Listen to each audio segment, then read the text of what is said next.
Today we're going to talk about how to stay safe and warm for winter photography. Let's go!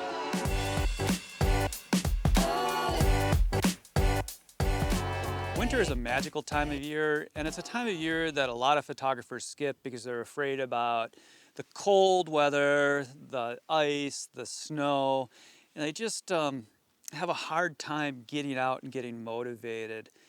And they're missing out on things like ice formations that look alien, or sea smoke on one of the Great Lakes, moving ice on currents on big bodies of water, beautiful canyon scenes that are just not accessible when the rivers are flowing. You can only get in on them when either by whitewater kayak or in the winter when things have frozen up and you're able to walk on the river.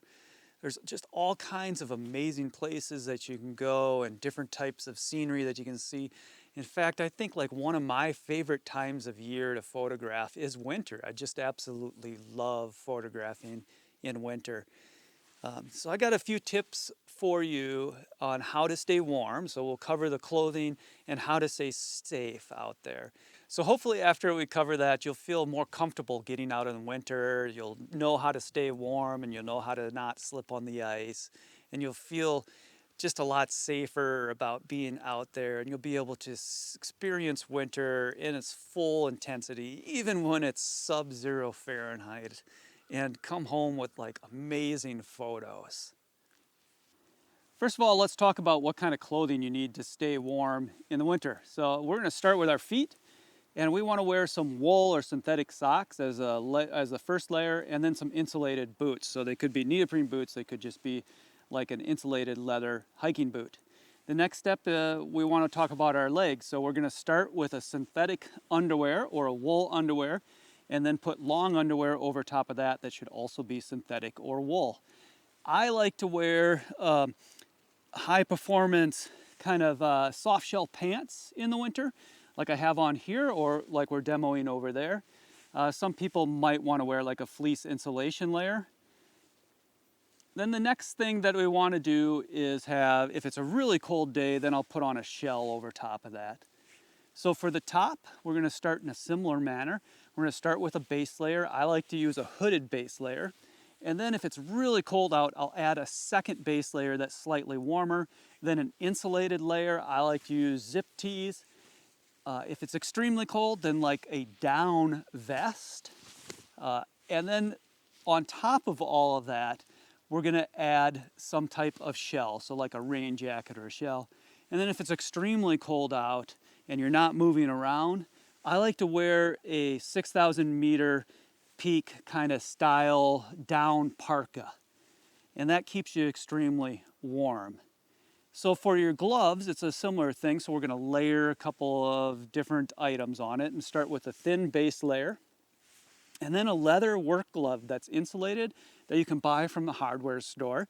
The leather gloves are very tactile and allow you to manipulate the buttons on your camera and turn the various dials without any problems. On extremely cold days, I like to put like a Gore-Tex mitten over top of all of that. And on the Gore-Tex mitten, I'll actually have a strap that wraps around your wrist, so you can just take off that Gore-Tex mitten and it will dangle down below your hand when you're manipulating the camera, and then you can quickly switch it back on without having your mitten blow away. For my head, or for your head, you can have some kind of stocking cap, or if you're Canadian, we'll call it a toque. And then on extremely cold days, you're going to want to cover as much as your skin as possible to avoid frostbite.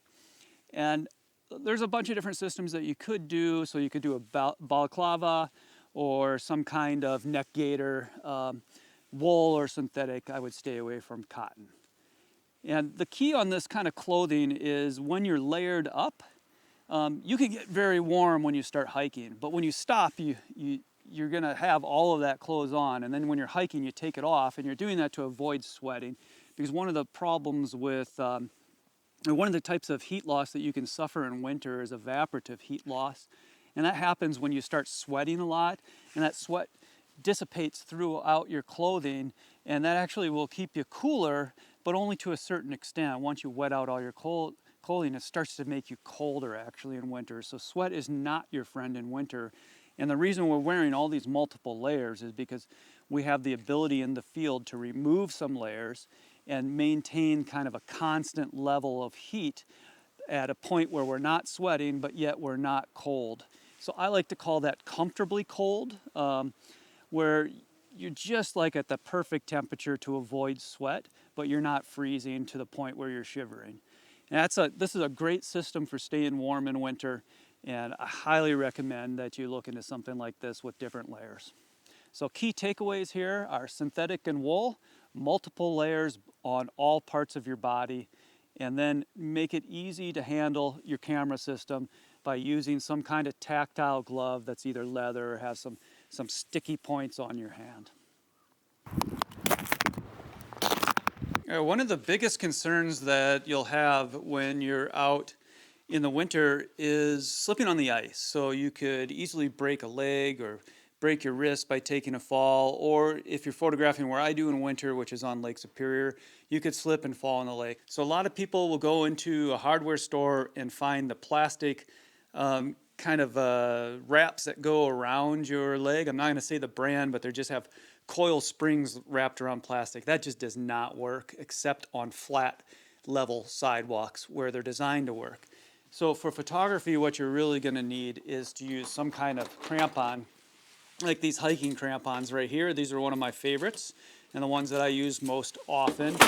So if you wanted to, you could use mountaineering crampons as well. They have slightly more aggressive front points than hiking crampons, which makes them nice on more vertical elements.